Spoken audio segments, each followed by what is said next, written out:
3 is the future.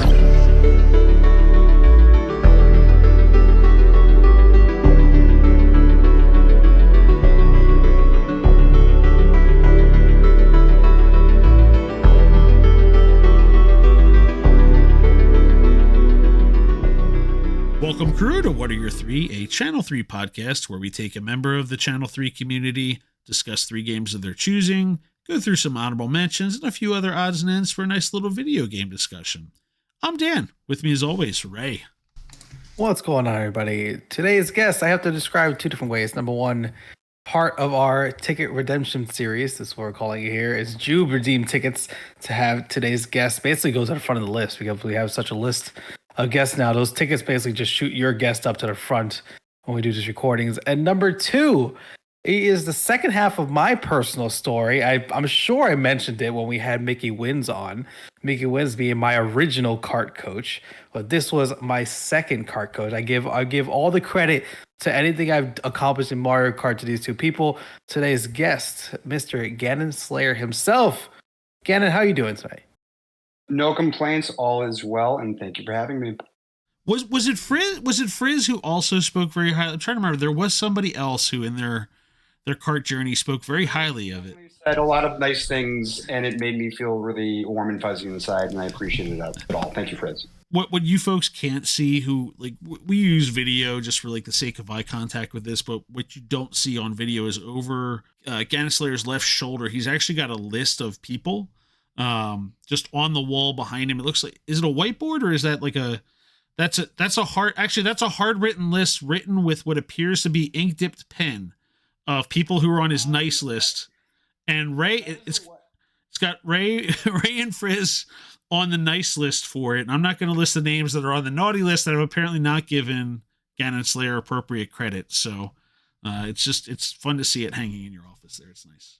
Respect. With that, we're going to get into some games here. Number 1, right off the bat, Mario Kart 8 Deluxe.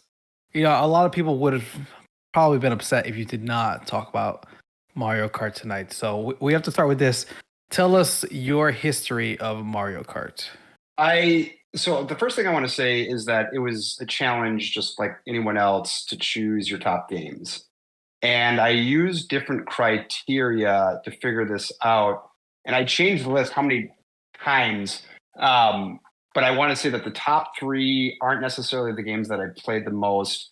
And I wanted to start off with the game that really brought the social aspect in my life, and that is Mario Kart 8. And it's obviously a fantastic game, but I've played all of the Mario Karts on all the NES consoles. I've never actually owned any of the handhelds, so I didn't play or own any of those games. But I played the original, I think it was on the SNES, the first one there, and I played all of them, and I loved all of them. And I think it was the Wii. That was the first Nintendo game that actually you could play with friends, if I recall correctly. And that was the first game that I ever played socially, like with other friends. And like, for those of you that remember the great Hana, who has been out for a little while here, I played that with him along with another good friend of mine. And that was my first like online experience with playing with like friends and stuff like that.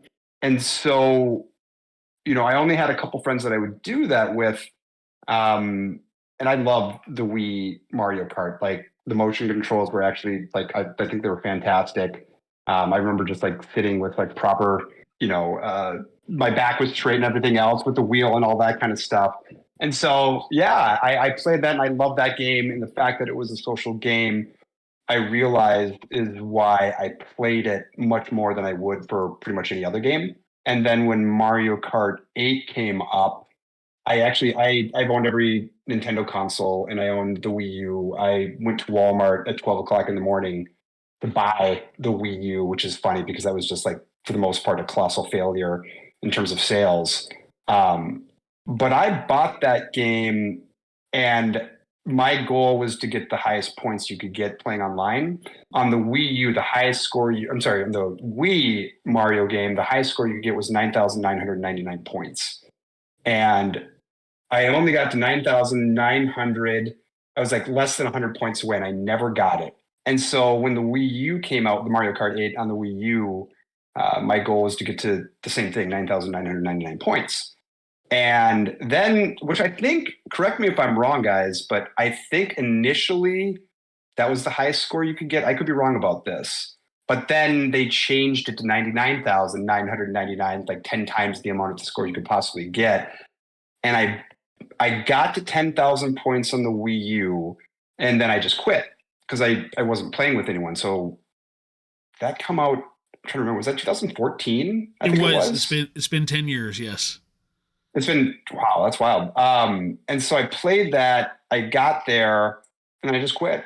Like that was the end of it. And so I probably got there within the first year of playing that. And then I just put it down for a number of years until Hannah told me about, it was TDG initially. He's like, yeah, man, you got to check this thing out. And I was off Facebook. I was off all social media for, over 10, 15 years at that point in time. And then I played, and I was just like, I remember like Hannah invited me, and I know I've seen images of Hannah's friend. That's who I was when people, like when I was playing, and I just fell in love. I'm like, oh my God, this is incredible. This is so much fun. And since 2019, which is when it came, I think, I'm trying to remember. Anyways, so I've been playing since 2019, since joining, the rest of the crew. And now I have just shy of 2,000 hours into the game. So I think it's a brief synopsis of my video game. I have to jump back in before Ray gets to legitimate questions to just point out, because I know, again, everybody's wondering about the names on the board behind you, that actually Hannah's name is on a separate piece of parchment with a bloody dagger pinned into the wall behind him. So just anybody who's wondering. Yeah, no, I've got all sorts of names. I'm not going to show them. I'm not going to reveal them because it's a cheap, I don't want to reveal like insider information. So I'm not going to do that. The people needed to know that one. People need to know that one. Yeah. Hannah. Miss you, Hannah. So when you joined the Dad Gaming and you started racing with everybody, how was the initial racing? Were you competitive right away, or did you get beat up early on? How was that first run through? I think I did not terrible, which I was very satisfied with at the time. I think it was in the middle of the pack, maybe 6 or 7 or something like that. But there's something to be said, and this is something that I learned by playing Mario Kart 8, is that playing online with people that you actually talk to, and in my case and everyone else's case here, become friends with, I was just like, that adds an element that makes it so. It was the difference between playing and not, right? And so to answer your question, not terrible, simply put. I'd say not terrible is better than most. When they joined the school, I think a lot of people, myself included, joined up and raced that first time, and we're like, oh, I didn't realize the game could be played at such a high level. Essentially. Well, to be fair, I came in early on in the whole thing, so I'm a B player now compared to everybody else that's in there, and so I just hope to try to get in the top half of things. And so it wasn't as competitive, but we've been doing this for 4 years, guys. Which is just wild. I can't think of any other game in my life that this game's been going on for 10 years, and that's nothing short of remarkable. So I know, so you were unapologetically a Waluigi main, at least back in the day. Waluigi all the time on Mr. Scooty, right? Or Bitty Buggy. Which one did you go with? Oh, Bitty Buggy, without question. So I love the turns. Well, and Ray calling Ganonslayer a sweaty tryhard just then put him. Ganonslayer just stopped and he turned to that on the wall on the bad side. Ray's name just got moved over. Just so everybody's clear. Sorry. Yeah. Try to keep that bit going, but people need to know what's happening. It's an evolving process. We move these things around. Yes, correct. And Ray did just go down. Correct. Yes. Well, I just wanted to know, has it changed since the balancing that occurred when the DLCs started dropping? Oh, I think that was my downfall. I think my peak was Waluigi, and thereafter I wasn't as good relative to everyone else, that's okay. I'm all right with that. How many games do you get to play? So you put 2,000 hours in the game. I don't think I have 2,000 hours in the game. How many other games do you have the time to play when you put in 2,000 hours in one game? You know, I'll say this much. Like, what I think is really cool about this is like I've never actually like reflected myself like on with me like gaming and stuff like that. And this was an opportunity to do that. And I think about like my early career, I don't know my career, but like my early gaming days. Games were a lot shorter, right? And when I say games were shorter, I'm talking about like NES, like OG stuff there. And I remember as a kid, I had this pen and paper, probably pencil, I suppose, um, list of all the games that I passed, and I had to attach like another piece of paper with tape because it just kept going, and I was proud. Um, uh, but over time, I'm married, I've got 2 kids. I got more into just playing. I got more depth as opposed to playing a variety of games and stuff like that. So I really, and since the last 4 years, I'm trying to think. I've really only played Mario Kart and Splatoon during that period of time. There's a couple games I remember. I recently played Ori in the Blind Forest because Frizz did, and he played it on hard, and I was like, "There's no way I wasn't going to do not hard, right?" There's probably a couple. I remember playing Shovel Knight that was in there as well, but I'd rather get more in depth with the game than play a variety of games. So what would you say is the like when you take that next level in kart and you feel like you're really competitive, what makes that difference, or what makes that change that puts you at a next competitive level? Time trials. I mean, it's simply put. There's a couple things you have to figure out to be very good at Mario Kart. Number one is you have to know the lines, right? And the other half is just item management and learning how to avoid getting hit. But time trials, I think, is the single thing you can do more than anything else to get better at that game. And so, if you're gonna go choose, I know the answer, but we have to ask for the people that don't know. If you're gonna choose a course to race on, what course are you gonna race on, Gannon? That's changed. It used to. Oh, yeah, man. Well, no, right now, it's easy. That's Paris. Paris, yes, Paris Promenade. Love it. Paris, it's fantastic. Oh, Paris. Yes. Yeah. Ray, we haven't been playing in a while. Yes. It's been Paris for a year or two. Is that where you landed after taking off from the airport? You landed in Paris? I loved airport, but actually my original, I can't think of the name, the purple one with the cool like floorboards that change colors. My daughter would kill me for not knowing this because she's still upset that I'm not choosing that course. Is it 4-3 or 4-4? I forget which. Oh my God, I'm having a huge brain fart. I can't follow with you guys' number system. Dan's gonna have to look it up in between here. I can look this up. Hang on a sec here. Electrodrome. That's what I thought you were talking about. I just couldn't think of the name either. Yeah, that was my first, and I remember my daughter would watch me, and she loved it, and I loved it. And she's always upset, like when it comes up and I don't choose it. She's like, it actually kind of hurts my heart. It's kind of funny. What course do you not want to race on? Oh God, there's a number of them. Mute Cities, Sky High Sunday, the Mushroom courses. I think my bottom 5 are a lot more clear than my top 5. And I'm going to ask this. Let's see if this is a dad gaming question that I think has to be brought up sometimes for so many new people that are racing, because that group keeps getting bigger and bigger. It's amazing how many people race every single week.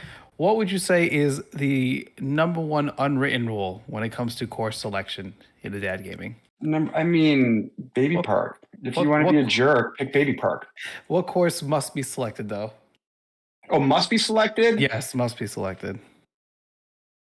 Oh, man. The most commonly selected course. You're hurting my heart right now. Oh, gosh, don't say that. I don't know what you mean by that. He just wants to know if there's one course that if it's shown on the random courses on the screen, yeah, that if you don't pick it, you're going to get hazed. I'm pleading ignorance on this one. I don't know. The problem is the hazing has stopped. This is the issue. Well, I love dry extension. Dry runes or whatever it is. I don't know. Because I was taught this by you, by the way. The Neo Bowser had to be chosen.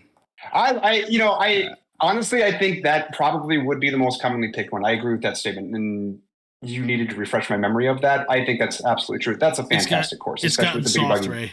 They've gotten You've got- soft. the group No, got no, no, soft. no, no. That's top 3 most selected courses if it pops up. No, doubt in my mind about that. My first Monday night, because I was a slack packer when I first started. I started on Sunday nights. My first Monday night came along. Neo Bowser was on there, and this was back in using the Nintendo app for chat. Joel had to sit me down and tell me how it was going to be. That if Neo Bowser's up there, you take Neo Bowser. This is just the way it's going to be. That's fair. Joel is right. I was told this early on as well. I was not there for the Nintendo app days. I was not there that early, but I was. I was there. I think I was part of that. I remember. I mean, there's very few courses I would choose over that, to be fair. I love that course. It's fantastic. That's S. No doubt about it. I think I've got forced into loving it, but it's a wonderful track. I'm not upset. I'm not upset by it. All right, let's move on. Second game on the list here. The Legend of Zelda Breath of the Wild.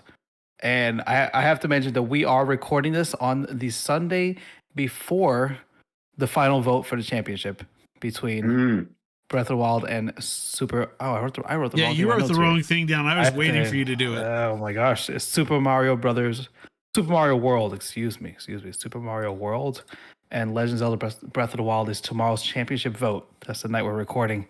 Any ideas on what direction you're going to vote in? It's pretty clear. We're going with Breath of the Wild.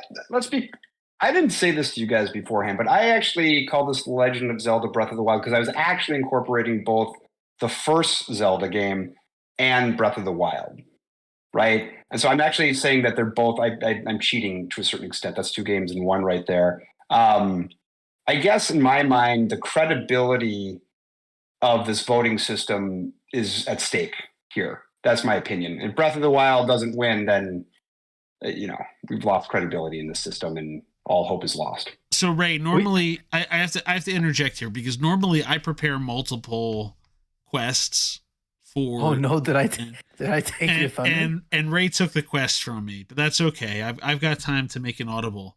But that's not fair because this quest hasn't even dropped yet, Dan. No. That's okay. I'm not calling foul on you, but what I am going to do is I'm going to point out someone's voting patterns here, because Mr. Ganonslayer has not voted.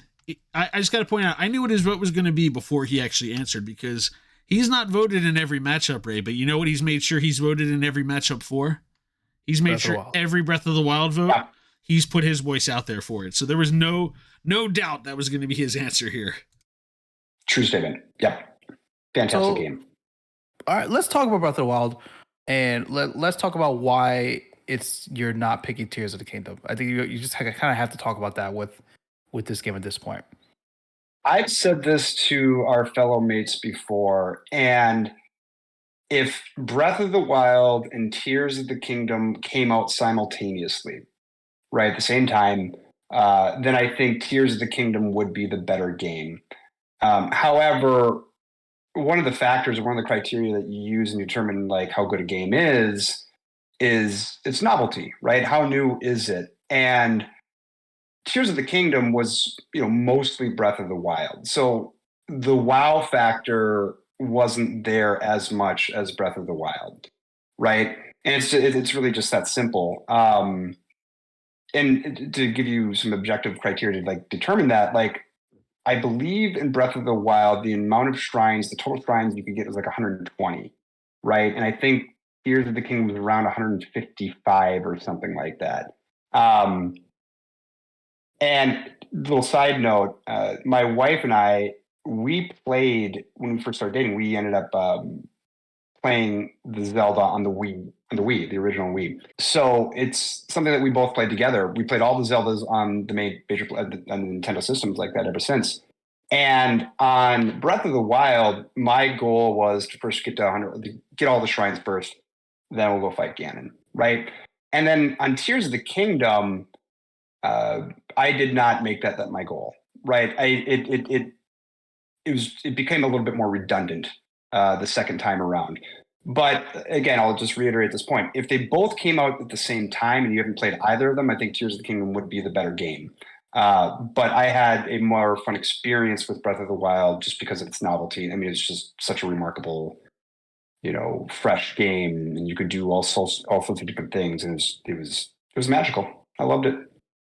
So now let's just focus in on Breath of the Wild. What was it? What was it about that game that was so different or so magical, other than that first scene of just walking up and seeing like this whole world that you're about to explore? I know exactly what you're talking about. It's just fantastic. I'll say this much about Tears of the Kingdom. Like when you first fell into the depths for the first time, that was a similar experience. I mean, you're just floored. You're like, wow, this is so cool. So I'll bring it back to the original Zelda, which is the same. It's my understanding, and correct me if I'm wrong, but Breath of the Wild was actually kind of they tried following the original Zelda game, right?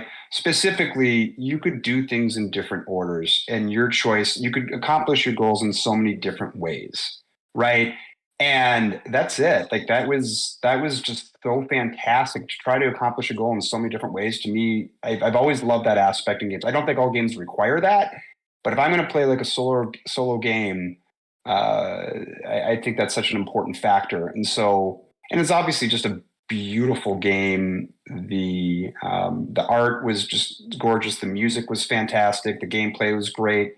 Yeah, I mean, it was just full immersion. You're totally focused, and you can look and see something like, what is that? Yeah, you can go there. You can go there and you can fight Ganon right away if that's what you want to do. And I've seen some of those speed runs. My Lord.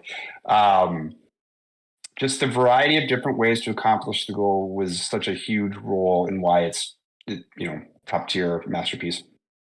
I was gonna say, you brought up the original Legend of Zelda game. I'm pretty sure Dan, at this point, has written an entire dissertation on how Breath of the Wild is not actually a new version of Zelda because all the Zelda games are different. So I know Dan loves to go off about this thing, right? I was sitting here ready to do my best, Michael Scott. Finally, Dan found somebody. The Breath of the Wild is not new, right, Dan? It's just what the Legend of Zelda does. It's exactly what it was from the beginning. Right. 100%. Well, I got a comment about this. So I was deliberate about choosing this game because, if one of your measures is the amount of time you play in a game, I think the first one I put in 300 hours and the second one we put in about 200 hours. But one thing that bugged me about the Zelda games was this. It's like the first one, it was like an open world. You could do all sorts of different things. And slowly over time, the game became more and more linear. And I didn't like that. I mean, I played them all and I still love them all. But like when they finally came out with Breath of the Wild, they went back to the roots and, they scratched an itch that existed for 20 years. I'm like, okay, they're back to the roots. Because again, a game in my mind that's supposed to be linear or not linear became more and more linear. That kind of bugged me. When they did that, it truly was a breath of fresh air, Breath of the Wild. So yeah, they knew what they were doing. I loved it. Are you so you said you did all the shrines before fighting Ganon. Were you big on just the side quests in general, like building up the city and all that stuff? No. It's like a lame short answer. No, I mean, I enjoyed the side quests and stuff like that, but I mean, I was very clear about my goal. I wanted to get the 120 because I think you're going to get 90% of the game by doing it that way. And there certainly was flaws, and I agree with what most people wrote were the flaws in the game, but overall it was nothing short of fantastic. So is there any you've kind of touched on a little bit, kind of backstory to this game? Like for Dan, he played it while he was traveling. He was doing a lot of work travel and had this game on his Switch. For me, this was me getting back into gaming overall. Like I bought Smash Brothers and then I bought Breath of the Wild and I just played it so much. So was there any backstory? Because it was a weird time to, the game comes out 2017. All of a sudden, I got it 2 years later, so I got it basically when COVID happened. I was sitting in my house playing Breath of the Wild the whole time.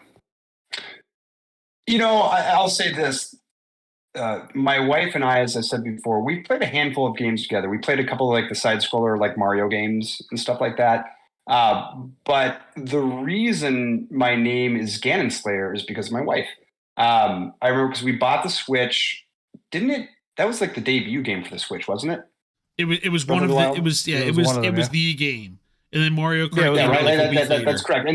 And I did the classic, go at midnight to buy the system, and then every time I do it, I always I won't play it when I get home, and I'll just kind of look at it and stare at it and just honor and respect it, but then I'll play the next morning because I think they usually come out on Thursdays or whatever it is. But no, I remember when we fired it up. the first thing you do is you give yourself a name. And my wife, we played the entire game together, which, to be fair, was an adjustment for me. But she's like, okay, what's her name? I'm like, go ahead, decide. It's up to you. And she wrote Ganonslayer, and so I've been Ganonslayer ever since. Thank you, Jesse. All right, well, let's move on. We're going to take a jump a little bit different from our last two. We're going back in time. We're going to talk about Baldur's Gate 2. Ooh, yes. A 4.2 rated game on the site. This one released by BioWare. So I'm going to ask, first of all, how did you find your way into this one? Because we're going to jump all over the place through the rest of the podcast. But, here you are. Were you a D&D player? Was this just a game that caught your attention? What happened here? 100% D&D guy. When I grew up, like playing video games and playing like Dungeons and Dragons were things that I loved. However, I didn't have many friends, or really any friends, that had the same amount of interest that I did, right? It was a different time, people. He's more towards my age group than he is. I'm 45 years old, but yeah, I'm 45 years old. And so like I was born in 78. And so like I remember playing in my the mid 80s. I just loved it. I just love again, this kind of goes back to like Breath of the Wild and Zelda. Like I love the idea of having choice, right? Options to try to accomplish what you're trying to accomplish. And I loved it. And then this makes me think of the game Risk, right? You guys remember playing, I'm guessing you, Dan, played Risk, right? And you could play one game of Risk with 4 friends or whatever it is. It could take the entire weekend, right? And people are angry and upset with each other. You join alliances and so on and so forth. But what ended up happening is like there's a handheld game that you can play like on your phone, Risk, right? And otherwise, weekend game, you can play Risk in 20 minutes, like a 30-minute on your handle. Like there's just, I don't like choosing your trip. Well, that's fair. I mean, and I don't think it's unreasonable. I don't like the Switch version. I like Risk. I don't. No. I didn't play the Switch. It's terrible. I'm talking about like literally on your phone. Like you can play. I remember it's terrible. This is actually one of my first experiences. I hate it so on the much. Phone? I hate it. Oh, why? Because of everything you just described. It takes away it takes away the psychological element of it. It takes away the staring somebody down while you go and strategize against them. Like it just feels so cold and empty to me. I agree. Risk is a boring game. Go play something else. Oh, he's been dying to say that. He's been dying. He was saying you watch. He's got his finger on the mute button on top of his remote, like his mic. It's coming. But anyway, I've not played a marathon of Risk like you have, but I like playing the physical version way more than any of these digital versions. But I digress. I'm sorry, I derailed this. I like both, but it's when's the last time you hung out with your buddies all weekend to be able to do something like that, right? Oh, that's absolutely. not an easy task, and so you just end up not playing, right? And so what I remember doing this, I remember doing this like maybe 5 years ago or something like that, and this is like the first time I actually would actually chat with friends while doing it, right? So you could actually still have that psychological warfare that was happening as well. And games would be done in 30 minutes. And so it's just, I suppose it's a matter of convenience more than anything else.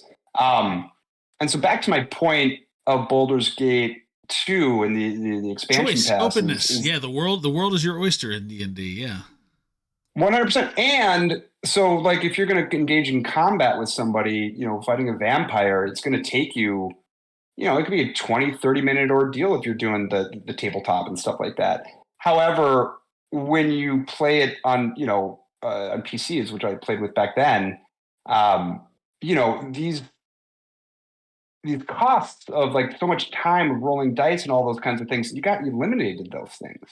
And it was D&D the way it was meant to be played in my mind, because it was just so much quicker and advanced as a result of that. And so I always loved the Dungeons and Dragons, and that game just nailed it just beautifully. And I just remember just being so obsessed with it and just not wanting to do anything else. I think I was in college, late college, or it was in late college or something like that. And I just remember my friends. I remember, I forgot about this. I lived in a 1-bedroom apartment with like 2 other guys. And I remember like kicking all the guys out, be like, guys, oh, there it is. It's okay. I'm That's what the playing. button's for. I got the button for that. Don't worry, man. We got a button for We that. did it. No one will beat Bomb Chew's episode. Don't worry. No. I just remember just being obsessed with it, and it's such a big, giant open world, and you did actually have to use a lot of very specific tactics. And did you? I'm assuming neither of you played. Am I wrong? I have played 3. I've not gone back and played 2, but it's there. It's available. The full enhanced version is there that I might. But I don't know if I could go. We'll talk about that later. I'm saving that conversation for later. Go on. But I just remember like the spacebar was pause, right? And I remember having battles where you tell your characters to do what they're going to do. You command them that they're going to do what they do. Timing mattered so much. So I remember just slamming the spacebar, the pause button, like boom, boom, like as fast as you humanly could. And, you know, that was like meaningful precision. And I thought that was like top tier gaming experience as a result. And it was a hard game. I think I put in, I want to say over 300 hours. That's probably the first game that I remember that actually counted your hours. I just remember feeling a major sense of accomplishment. I have an older brother who's the one that actually got me into Dungeons and Dragons and stuff like that. And to this day, he still plays like modded versions of it. And I mean, the things that people can do in those things, it's nothing short of remarkable. Did you have multiple playthroughs, or was there one main character you went with? Nah, one. It's very rare that I'll play through a game more than once. I did it, I think, when I was a kid a handful of times, but no, once I'm done, I'm done. Now, this is where we're going to test my research abilities again. And what was your class? And Ray's going to watch and see if I got it right or not. In Baldur's Gate 2, well, so if your main character, you typically have a party of up to 6 players. And if your character died, the game would end, right? And so I kind of had I wouldn't call it a cheat. I mean, it was legal, but it definitely puts you above the curve. What you would do is you'd pick a fighter first, right? So they'd have high hit points. And I remember you have to get to a certain level, and then you could modify your class. And so I remember going from fighter to make you a robust fighter with lots of hit points. And then I would change them to a wizard, because if you're going to play any games with wizards, at the end of the day, the wizards reign supreme. So initially a fighter, and then I don't remember the specific type of wizard, but I would always choose some type of mage. I suppose that was the word they used in D&D. I failed. I had paladin down. I've already decided that if I were to go, I don't think you can do that in Baldur's Gate 3. I would start off with paladin without question. I mean, I always had a paladin with me. They're high virtue characters, just good guys to have around. You can boss them around and that kind of stuff. Is there a quest from 2 that sticks out for you, or what about that game sticks out the most? Obviously, like a vampire fight is clearly going to require a lot of strategy. You know, the end boss fight was fantastic. I mean, it was really, really. I mean, but they just had one great. I mean, specifically like the expansion passes. That's when it got really complex, and that's when your characters started getting like super abilities and stuff like that. But I do remember like the final. I have a visual image in my mind right now of like the final fight, and it was just. I mean, it was epic. It was awesome. And just back to like hitting the space bar. Just it was so much fun. I loved it, and it gave you a massive sense of accomplishment. And there's so many games that you play where the end boss is either too hard, typically probably too easy, but no, not that game. It was awesome. So how was this? So you played D&D IRL, if you will, right? And it's got a lot of openness compared to a lot of other role-playing games in Baldur's Gate. But even with D&D, I feel like you've got even more options, and that's where, like, again, I'll save my commentary for 3 later, but like they caught a lot of this in 3. And how was 2 as far as capturing like the ability to do basically whatever you want, as long as you could roll for it, they could let you do whatever they want. Yeah, did you feel that same sense of openness? Yeah. Top tier, yeah, absolutely. Which is part of the reason why the game was fantastic. I mean, if you wanted to kill a common villager, you certainly could, but it wasn't without consequence. If you wanted to, I mean, put some lame piece of clothing, a pair of pants, like in some ganonslayer, you could do that too. I mean, I just love the idea of like having the options of doing all sorts of different things. And that is in part, if not the primary reason why it was, on this list for me. All right, well, let's move to your honorable mentions. We're going to go to what's going to be, normally we'd say 1 to 3 games. We gave you a little bit of latitude. You begged, you pleaded to the court and requested a little extra here. And you know what, with the games that we're going to go through here, I think it's a worthwhile journey. Because obviously the follow-up we're going to have to Baldur's Gate 2 is going to be Qbert. So Qbert, for all you youngsters out there, look it up. My kids' unfortunate only knowledge of Qbert is between Pixels and Wreck-It Ralph. So Qbert's got more pop culture relevance than the actual games do, I think. I thought about this too. What's funny is like Qbert doesn't actually speak words. He's just got like weird symbols. He's got a language problem. Yeah, he's got a filthy mouth. Yeah, but I think it's like appropriate because of I think about first time gaming. So when that's my first memory of ever playing any video game ever. Qbert was a baby at the time it came out, so I don't expect him to be able to speak any language at that point in time, which is explains why he was saying exclamation point, question mark, semicolon, or whatever it was. But my first experience of gaming ever, so I have 6 siblings, all right? For the most part, a single mom. And I remember as a kid, I couldn't tell you how old I was, but we had the Atari 5200. That was the first gaming console that I ever had. And I just remember playing Qbert and being absolutely obsessed with it. And if Atari games, they're extraordinarily difficult, but if you know how to beat them, you can beat them in 10 minutes. I don't know if there is an end to Qbert. But it's a very difficult game, just like all games were back then. But I do remember, so I have a twin brother and I have three older siblings and a couple of younger sisters. And we had, I'm guessing I was 5. I really don't know. It's 83 to 85 would be my guess is when that game came out. And I remember we had a competition, a family competition to see who was best at Qbert.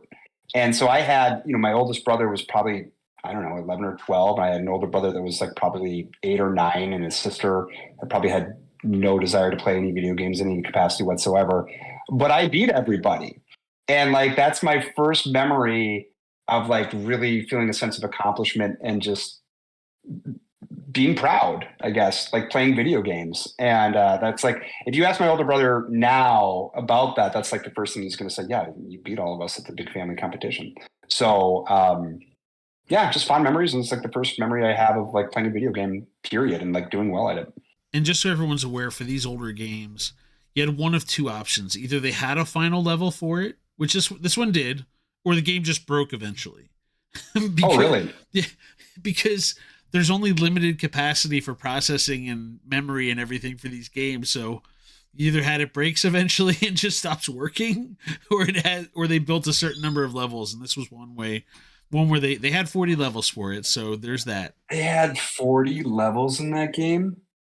Yes, it was wow. It was 5 That's levels, wild. 8 worlds, or something like that, and there was an end to it. I don't think I got that close to it now, to reflect on that, because they got really. You had to hit the certain cubed, the blocks. They would change different colors in the more advanced stages, and that's when it got really, really difficult. So no, I never passed it. Yep, all of it would get. It would all get. Oh, speed! I didn't know that. No, I probably the most important question here, because you answered my first one. So the Atari 5200 was not the one I expected. It was out for everything, basically for 10 years straight. So it was just a question of where you played it. But do you think we're going to see Qbert again in anything meaningful? How is Qbert just sitting out there, and someone hasn't taken some kind of a run at Qbert to I mean, the only way I see that coming out would be the Pac-Man 99 or Tetris 99. Type of thing. I mean, it's such a simple game. I mean, what can you do? Can you make the triangle cube bigger? I guess I don't know. I would not expect to see it. Well, maybe it could be something on your phone or something just a very simple game, because it is a very simple game. But even Pac-Man had whether it's Pac-World back in the day, or he's had 3D games where he's become an action platformer.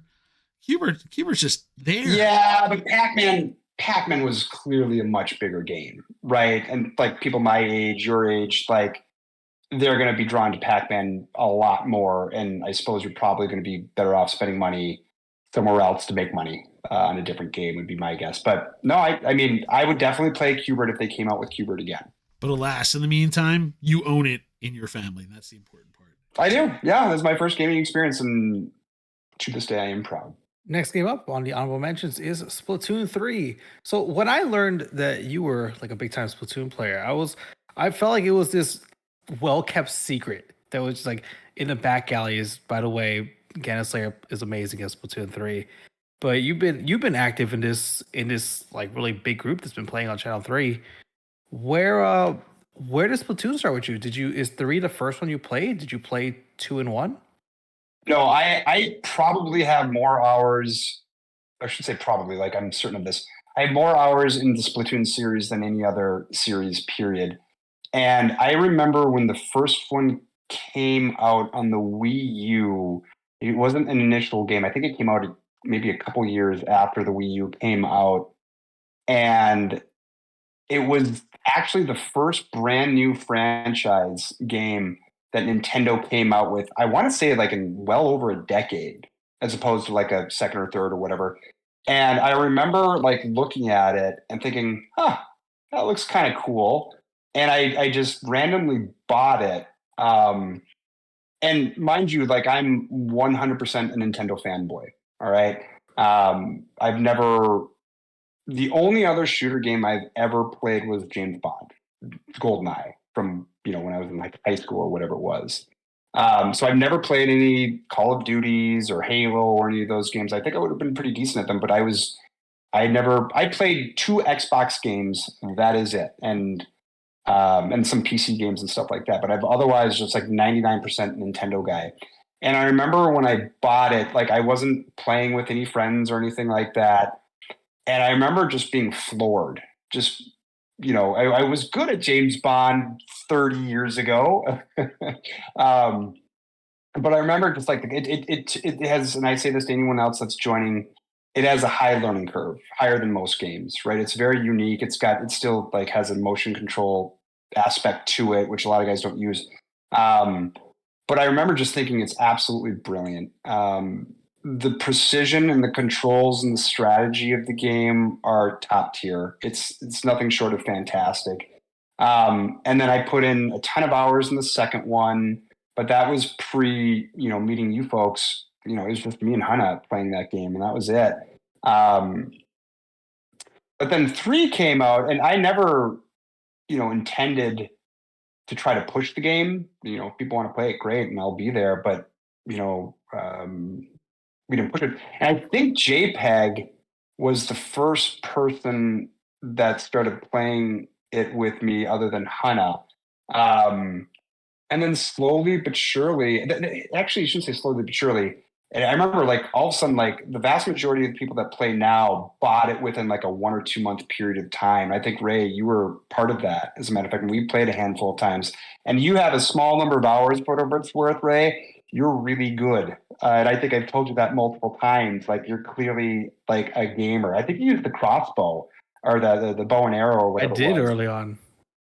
Yeah, you were really good. I mean, it's a hard game to figure out, but once you get it, oh man, it's such a fun. And now we're playing Friday nights, and it's kind of a good dream come true. I've never imagined this would happen. I didn't push for it. I think JPEG was the one that reached out to me and said, hey, we should try to do something, because we were playing Friday nights, like a handful of folks and stuff like that. And I remember like, yeah, let's do this. And now, we've got a solid crew that plays regularly on Friday nights, and I absolutely adore it. I probably laugh more on Friday nights than any other gaming night. So what's the learning curve? What is it that makes it so difficult about a game about shooting ink on the floor? And I say that knowing that it's much more than that. But what's the learning curve about this game? Well, I mean, first of all, and you guys correct me if I'm wrong again, but the paint on the ground is a unique feature that's really, really important, that's different than other shooter games. And it's like Nintendo's version of a shooter game, right? So like that adds an element that's separates itself from other games, right? And obviously you have to have like, good anticipation, knowing where to shoot and stuff like that. But I mean, mentally, like you have to know when to attack and when not to attack. And it's difficult not to just like jump right in there, which is like the newer guys are going to do that. They're just going to walk up there. But, you know, if you're a seasoned veteran at something like that, you're sitting there waiting for those guys. You know, like you've got a shot at them and they don't have a shot at you, and you're going to win that 9 times out of 10 or whatever it is. Like the advantage is on your side. So anyway, I think that the motion controls really, I mean, it's weird, right? Like I think they're fantastic, and I would never play without them because I've done both, and it was very clear to me which one was like better. And I had the advantage of not playing any other shooter games, right? So it was easy for me to just go straight into the motion controls. I think most everyone else that we play with has played, you know, Call of Duty or Halo or both or whatever. And so I think it's a lot harder for those guys to actually do that. It wasn't for me just because I didn't have that, you know, all that experience playing in a different style and stuff like that. So I think the motion controls, the paint really make it unique and challenging at first. Why are motion controls the correct way to play? Precision. You're going to be able to shoot where you want it to shoot. You're going to be able to turn where you want to turn quicker than the other guy. And have you been the top rank each season? Do you get to S plus every single time? Is that a goal of yours? Mamba, this is a shout out to you, you jerk. No, for when I first played it, I got to S plus, and then I stopped. I mean, I continued to play, but I didn't play like online to try to get my rank up. And then we had this last season. And this is before everyone played. I tried like 3 or 4 times, and I know Cardi C has had this experience as well, so I can empathize with him.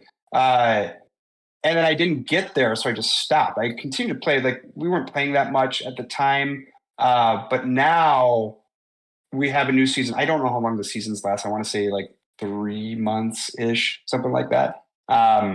But Mamba got to S plus, and now I'm, you know, I rotate between Mario Kart and Splatoon 3, but I've been playing more Splatoon 3 recently, especially since Mamba got to S plus. Like now I'm like motivated to get there. It's tough to find time to like play a game by yourself and stuff like that, but I will be back, I assure you.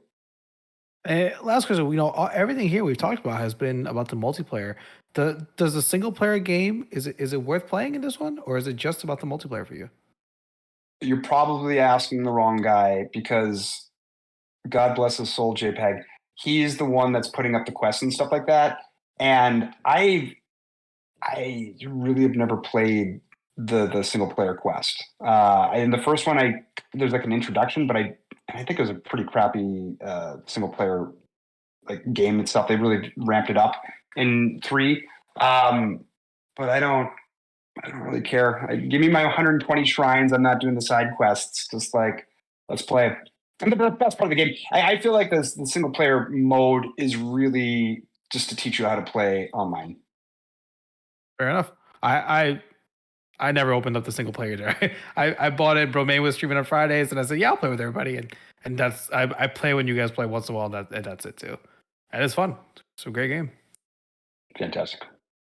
Next one, Civilization 2, which I just go and say, like, this game doesn't seem to fit with the rest of the list. How did this one end up here? It's very, I mean, first of all, the game is extraordinarily unique, especially like when it came out. I didn't play the first one.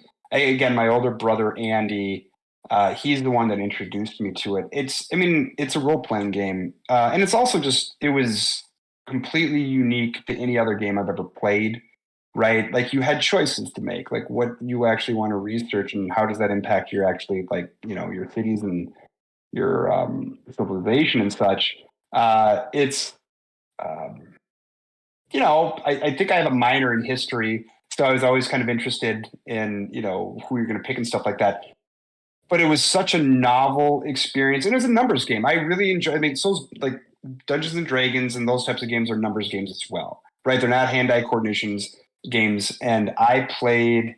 I mean, growing up, I had a pretty fair balance between like, you know, role-playing games and like Metroids and Mega Mans and stuff like that. So I've loved both of them. I think that the reason you think what you're thinking is because the games that I play with you guys, or have been playing with you guys since you've known me, is all the social games such as Splatoon and Mario Kart 8. So which is also why this is a cool experience that you guys have here, because every time I listen to any person talk, like I get to know them so much better, and I'm always surprised by the games that people are playing, right? Or have played, I should say. And I've learned about so many different games. I think of like Jube and Chronos Trigger. I've never heard of that game until he brought that up in his podcast. I remember like listening to it on a plane. I'm like, that is a game I would have devoured had I known about it, 30 plus years ago or whatever it is. So no, I've always had enjoyed numbers games as well. Did I you just don't play play with other this? people. Did you play it on PC or when PlayStation had it out a few years PC. later? PC. Yep. And was it PC. always solo, or did you ever get to use the multiplayer kind of add-on that they did? Solo. How'd you choose a map? You go with the pre-made ones? Did you ever make your own? I didn't make my own. No, I mean they had a variety of maps you could select, Yeah, but I didn't know you could make your own. To be honest with you, I didn't know until tonight when I looked it up. Only if you Oh, wanted really? to suffer greatly would you ever make a map. Why do you those say kinds of that? games. Because Why? the amount of detail and effort with how big those maps sure. are. I remember because like I think I was probably like a SimCity 2000. I was like, I'm gonna make my own map, and I'm gonna say no. It was a terrible idea, and I hated every second of it. I mean, it's a lot. It's a lot to be able to do in 1996 to have that much detail in the game. Sure. They were big maps too, I- especially for like a Civilization. Like I never tried to make one in Civilization, but like those are big maps. And I'm sure you had restrictions about how many resources you could have in an area.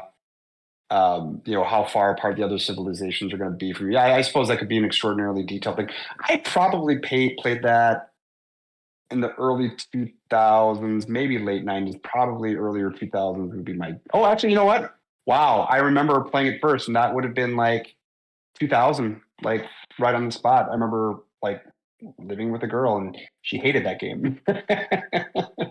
And here you are now. Life is better. And here I am now. Yeah. Funny to think about that. How she hated that, and that's fair.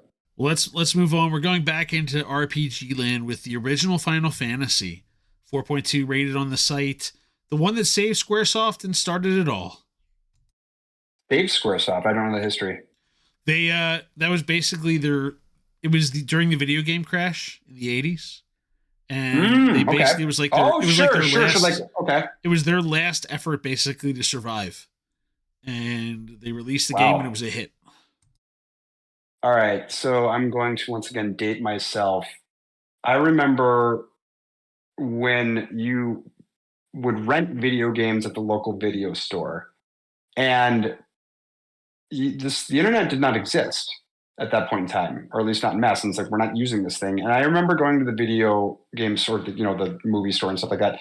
And I remember you'd pick games just based upon the art cover, like the box, right? And I can think of just countless duds. I mean, you'd rent it for 2 days. It'd be a weekend thing. I remember there's a game, I think it was called Highlander, something like that. It looked like an RPG game. One of the worst games I've ever played, one of the biggest disappointments. And I remember coming across Final Fantasy, and if I recall correctly, it's got like the crystal ball with like an axe and a sword kind of crossed out like this. You perfectly described the game art from memory. Yes. Right. Yeah. And I remember just picking it, just randomly picking it, having no background information, just picking it based upon the cover art. Never judge a book by its cover, but always judge a video game by its cover.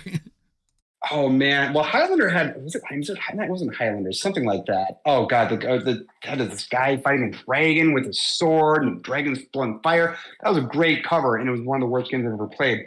But Final Fantasy, I remember, like, I'm pretty sure. I'm actually not even joking about this. I'm pretty sure I rented it, and I never brought it back for like 30 or 45 days. We were never able to rent from that store ever again, because of the late fees on that. And, back to RPG stuff, like it's right up there with Baldur's Gate, because it just simplified the whole role-playing experience. You got to pick your characters, you got to pick, you had to a squad of 4, and you could figure out like, okay, do you want to have 4 mages? No, you want to have a balanced attack and all that kind of stuff. And I just remember just being floored by it. It was so cool, and it was such a big, giant, epic adventure. And you had choice. You could decide where you wanted to go and what you wanted to do. And that's a big criteria for me for really rating a game top notch. Yeah, I'm replaying it now. I picked up the Pixel remasters, and I don't remember why I started. I'm like, I'm going to go back and I'm going to play the first Final Fantasy on the Pixel remaster. Wow, Looks fantastic, by the way. It's a nice little upgrade. But I didn't know what that is. It just makes the graphics nicer. No, so what they did was they took Final Fantasies 1 to 6, and it's in one package. It's available for all the current systems, including the Switch. So I picked it up for the Switch, and like they did some slight visual improvements. Like it's not like the full 2D, 3D conversion where you get like your Octopath Travelers and that look, but they made some upgrades to it so the spells look a little cooler, the backgrounds look a little nicer. They don't take away the 8-bit pixel element of it. Sure. Again, it's still 8-bit then. Yeah. Yeah, but like just the stuff like that. Okay, the text is in HD, things like that. What's your combination of characters? So I went fighter, white mage, thief, black mage. So I did the mix. I didn't use a raid. Fighter that doesn't wear armor? There's like is it a ninja or is it a thief? I forget which. Like I remember doing this because thief. Yeah, the thief because you get a lot of the strength, but you don't get any of the protection, basically. Okay. Reboot this. I learned this when I was 12 years old. All right, all on my own. 2 fighters, white mage. Is it white mage is the cleric? White mage is the healer. Yep. And you goes through the red mage is a little bit of both. Yeah. Not red mage. No. You got to be specialized. Was it black mage or there's a black mage? There's a black mage and a white mage. Yeah. Yeah, you got to go black, white mage, and 2 fighters. You'll do better with it. No, you want to know what my solution is? I love your experience. I just spend 3 hours outside and leveling up beyond the capacity for every enemy that I'm going to face, and I just mow over them. So, which brings me to my question for you: what is your strategy when you come into a Final Fantasy game? So you're very detailed then on picking your classes and trying to set yourself up for success, and that was half the fun. Figuring out what the meta is. Yeah. Yeah, and what I ended up learning was that like the fighter, so they're basically playing the same role, like the thief and the fighter, right? They're the frontline people. But the fighter I learned was always better, and the thief didn't have defense, and so like now if you're gonna have 2 fighters, it's gonna cost more money. You're trying to do a little damage with the speed. That's what you get. Yeah, but I mean, okay, you're not causing any more damage than the fighter, and you're more likely to die because your defense is. You've got a weaker defense, and so like if one was clearly better than the other. This reminds me of like ordering food with my wife. She'll like want to get like some takeout, and she'll like want to get 2 different kinds of dishes and share them. I don't like doing that. All right, what ends up happening is one's better than the other. Okay, and the other person, like, that's all you guys want to eat, and then there's like the disappointing one, and I feel like the thief is the disappointing one. That's it. So do it right. I'm just lost in picturing Ganonslayer out to dinner and his wife asking if he's getting fries and him responding, "Yes, I'm getting fries." Yeah, I definitely draw lines, and she knows what's up. So you basically ruined a relationship and probably shut down this video game rental location. That happened. Yes, there was a lot of them at the time. That's correct. Yes, there's a lot of places I could go. Yeah. So did you beat the whole thing? Oh yeah, of course. Yep. It's very rare that I play a game and don't beat it. Excellent. Well, let's talk. Let's go to another Nintendo classic here. One that I'm both surprised and not. It's a 3.8 rated on the site. And I also went back and just looked, and this was a lot of 7 or 8 out of 10 in the publications at the time that it came out. But the original Castlevania, the other half of the Metroidvania piece that like we've not talked a lot about here. Like we talked some Metroid, we've talked Metroidvanias, but we haven't talked a lot of Castlevania. But you wanted to start the Castlevania conversation. You wanted the original one to be the one we're talking about. I probably played more games on the original NES than any other console. And many, if not most of the games were, side scrollers and stuff like that. And so I have again, back to that list I used to draw of all the games that I completed. Most of the games were that style of game. And it was a very challenging game, and I could sing the song of the last final boss to you guys right now because it was such a challenge. I remember doing it with like friends, like I was the only one in the neighborhood that could actually do it or pass it or whatever it was. it was one of the best side scroller games there were out there. It was a beautiful game. I liked the power ups and like making the choice of like what type of weapons you wanted to have. The holy water, that was a big one. I remember. Oh that yeah, much. yeah. You get the fire off of the ground with that one. It's a sustaining Frankenstein. You want damage. to take out Frankenstein? Yeah, that was the way to do it. Take Exactly. that lumbering. Take that lumbering monster out. You just throw the holy water. He's too slow to get away from it. Yeah. Yeah. So I mean, and that game represents all of those games that I played at the NES. I loved all the Mega Mans on the Nintendo or the NES. I loved, Metroid. God, I remember like that was a tough one to pick between Metroid and Castlevania. I don't know why I landed on Castlevania, but here we are. I loved all of those games. They were super fun. They were like super fast, Twitch games, hand-eye coordination, and I loved it. That's all. And now I think about it, actually, I remember playing that game when I was in fifth grade. I didn't have a Nintendo. I remember my friend Matt had a Nintendo, and we became a lot closer when that happened. And I remember he had Castlevania, and I just remember being obsessed with it, just being like, whoa, that looks incredible. And yeah, we're still friends today, for whatever it's worth. What gave Castlevania the sustaining abilities that it has? Like I said, even when we look back on the site, like it's a sub 4 game, which is not a bad thing. There's plenty of sub 4 games that are good, but even at the time, it was around like a 4-star game. But you're talking about it here today. Other people talk about it here today. It's literally defined an entire play style for a game. What is it about this is that just kind of works?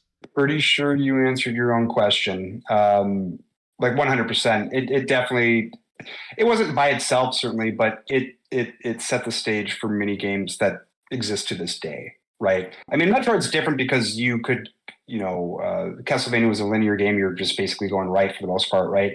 And Metroid, you just kept going back and forth and stuff like that. But I think it just represents so many of the classic NES games, and I think they did a better job than most of the games out there. So, and to be fair, when you think about like people are rating Castlevania now, like if I were to rate Castlevania and I played all these games first, I mean, all those games would stink compared to like modern day games. So I think that these 20-year-old kids, 30-year-old kids rating games, don't have that backdrop. Yeah, I wasn't the kindest to it either, only because I like Simon's Quest.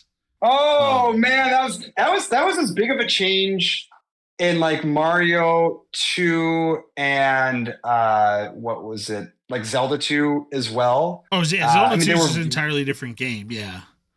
Well, but so is Castlevania. I mean, if I recall correctly, that wasn't just a side scroll. You could go back and forth. It's the true Metroidvania. Yeah, you have to go back and forth and go around the cat. Yeah. Do you remember, my lord, in the second Castlevania, there was an area, if you wanted to pass the game, there was an area, there's no way anyone could figure this out on their own. No way. Okay? There's an area where you had to pick up some like crystal orb or something like that. And then you had to go in some like mundane spot in the way left side of this new area that you're in. And then you had to crouch down for like 10 seconds. And if you didn't do that, you were never passing the game. And maybe I missed some like secret, to tell you how to do that. But that was absurd. It was, and I also remember, like, no, stop, Dan. I'm going to keep going here. I also remember the final boss. I remember it well because like all of a sudden it was like kind of like a white silvery board. You kept going down and to the right. And there was no enemies there. It was just a clear path. And I remember when the main bad guy shows up, he like, or whatever, showed up and like you could hit them for like 10, 20 seconds. And I remember I had something equivalent to like the holy water, or I just kept slamming the morning star, and he died before like he even appeared. So I just remember being I didn't like that one. I mean, I passed it and enjoyed it, but like it was no OG Castlevania. And then Castlevania 3 was a better game than the first, but it wasn't nearly as novel as the first. Ray, get to the next game before I rile him up again. The last game on the honorable mention, Super Mario 64.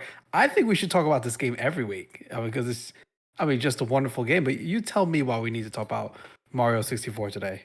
I was probably about 15 years old. And like I said, I've got 6 siblings. And we moved to a new house. And this is the first time that I had my own room. Okay. My room was underneath the garage. My twin brother, we always had the same room together, bunk beds and all that kind of stuff. And his room was right. We had one wall that separated the two of us, and that was also underneath the garage. There was no windows. I'm certain it was not legal to have beds in there. And I'm in Minnesota, so like it gets cold here. I remember having, in the coldest parts of the winter, there would literally be ice on the walls. Okay, but damn it, I had my own room, and I had set up a TV, a big giant tube TV, and I remember playing in like a 45-degree bedroom and just being floored by it. So like back in the day, like something that people really, really looked forward to was going 3-dimensional, right? That was a huge deal back in the day. And that was the first game they did that with. And it was just mind blowing, all the different options that you could do and like how you would play that game. And I just remember really being obsessed with it. It was a stunning game. That's all I can say. It was revolutionary for its time. Did you collect all the stars or just run through and get just enough? What's the highest number of stars you can get? Was it 120? What was it again? Yep, 120. It was 100. That's and I got 119. I'm still upset about it. Like I'm never gonna go back to it. But I remember like just looking around and having no idea where that number 120. I got 119 on that game. It had to be one of the toads just holding on to one that you can find. There was a couple you chatted with and got. Maybe I remember just like jumping into the paintings. Like, oh man, that was so much fun. Ray, I now understand. I couldn't figure out what the 120 was on the bad list, but now I understand. It's the missing star. What Ray, did you get 120? Yes, I did. Later on, not originally. Like I played. He was too young to do it. He was like 6 then, Gans. I think it was like -6 actually. I'm like 6 or 7 the first time I play it. I definitely got through and got to 70 and was like, oh, I beat the game and was like happy. I went back as a teenager, still having the Nintendo 64 and got to 120. It's like one of the very few games that I've actually fully completed. It's just. I love it so much. Oh, fantastic game. Loved it. Any so played it once through? Any speed runs or anything like that? Have you ever watched them or enjoyed them? No, I got my 119. I remember spending a lot of time trying to figure it out, but the internet existed then. However, there wasn't a place to go to find it. I guess maybe the Nintendo Power had it, and I remember there was like 1-900 numbers you could call, and I called it once or twice. I remember like calling one time. And they're like, do you remember this? Oh God, this could have been up there. Do you guys remember the game Shadowgate? Shadowgate. I'm pretty sure that's what it's called. Wow, it was kind of RPG, whatever. Check it out. Shadowgate 64, Trials of the Four Towers. It was actually on, I'm certain it was on the NES.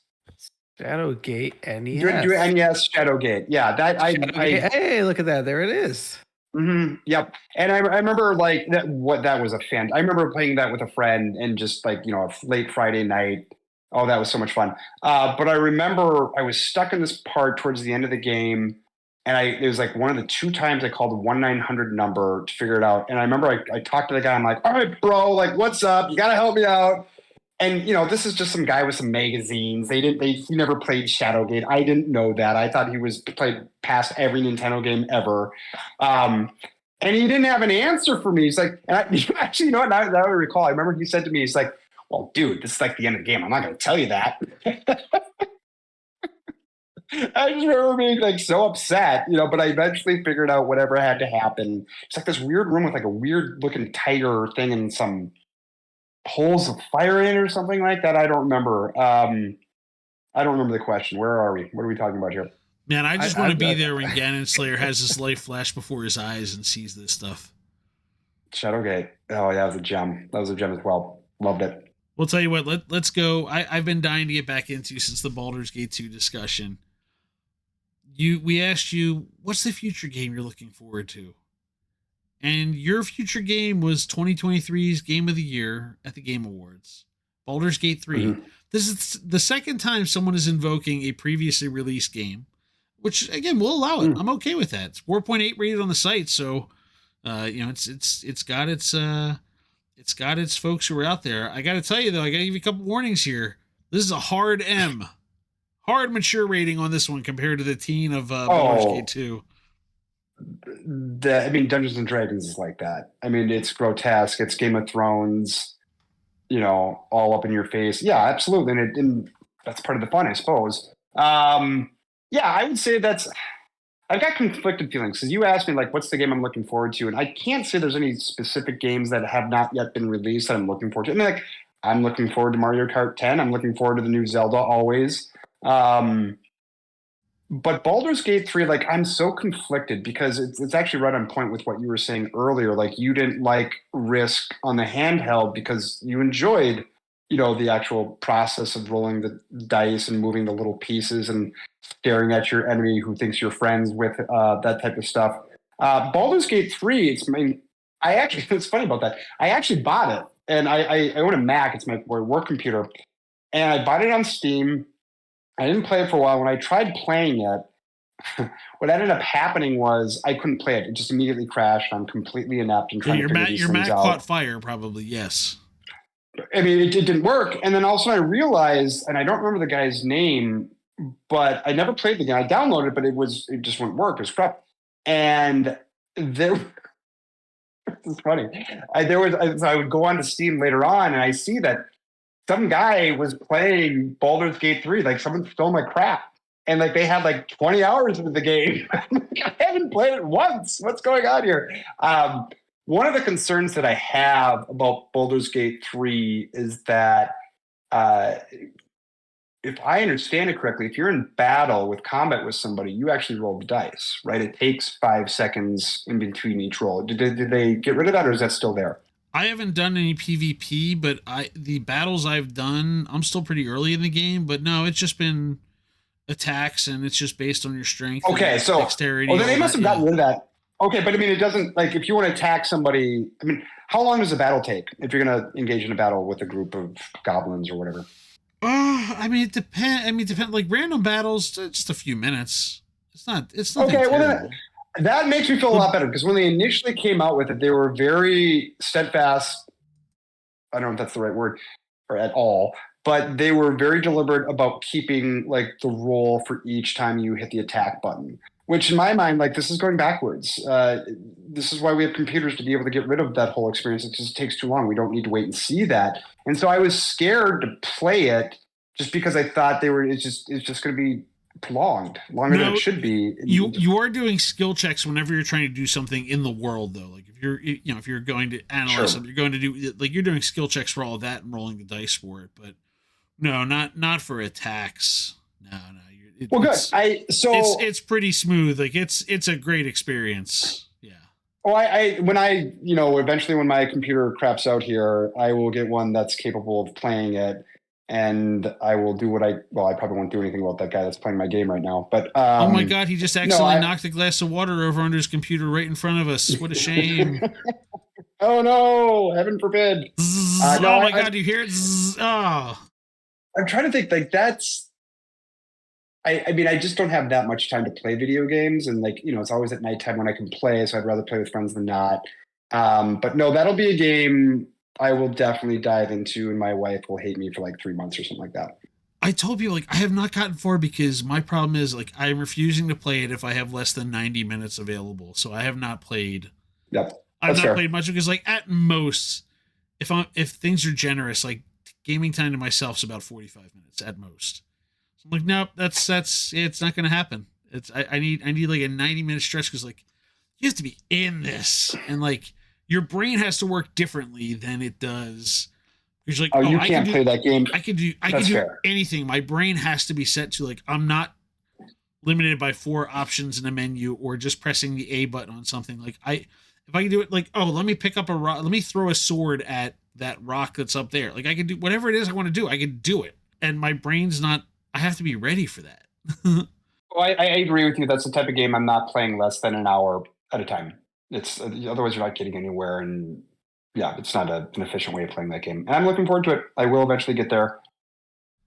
Yeah, just wait till you pick your junk right away too. That's the important part. That's and make sure the you pick your junk right away. Yeah, right off the bat when you're designing your character, it's just asking which of like 6 options would you like to choose.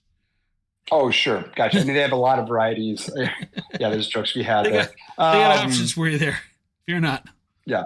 So here's the point we get to a quest where I was furiously scrambling, not furious at Ray, but just I was making sure I was scrambling because I had prepared to ask you about our bracket finals, but alas, I have been undercut on that one.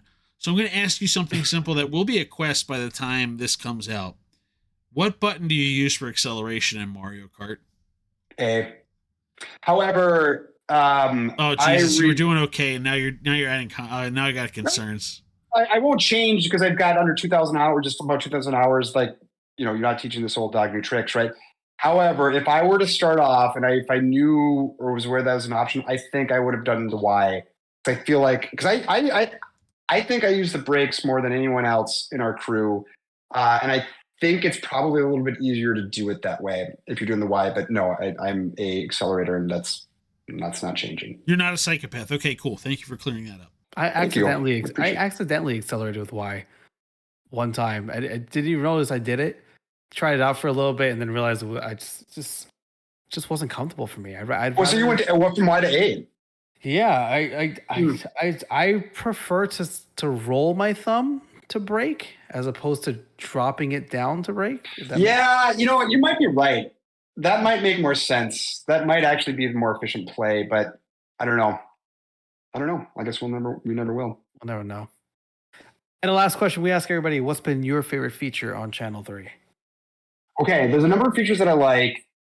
I really, I'm now into the trivia, the map stuff. I enjoy like the 3 questions that they have every day. I don't like the one in the middle. I'm just not good at it because I've only played Nintendo games, so I don't recognize most games, or a lot of the games, I should say. But I'm going to butter you boys up. I'm going to say the podcast here, guys. Like, it really is my favorite feature because every time I listen to one of these things, one of your podcasts, I learn something new. And I don't want to sound like a total weirdo, but like, it's more intimate and you get to learn a lot about other folks and you have no choice but to listen. Like, you don't get to ask questions and you get to know people a lot better. And I think it's fantastic. I think you guys do a fantastic job. You do have a choice besides listening.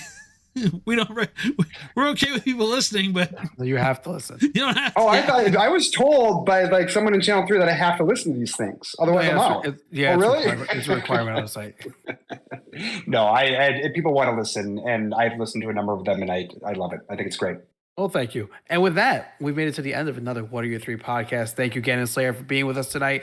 You can find the podcast at c3.gg/podcast, dropping every Wednesday morning at 3:33 a.m. Eastern on all the major platforms, including Spotify, YouTube Music, and Apple. I'm Ray. Dan puts this all together. Our theme song is by Castor Garden. And for our executive producer, Joel Willis, have a good day, everybody.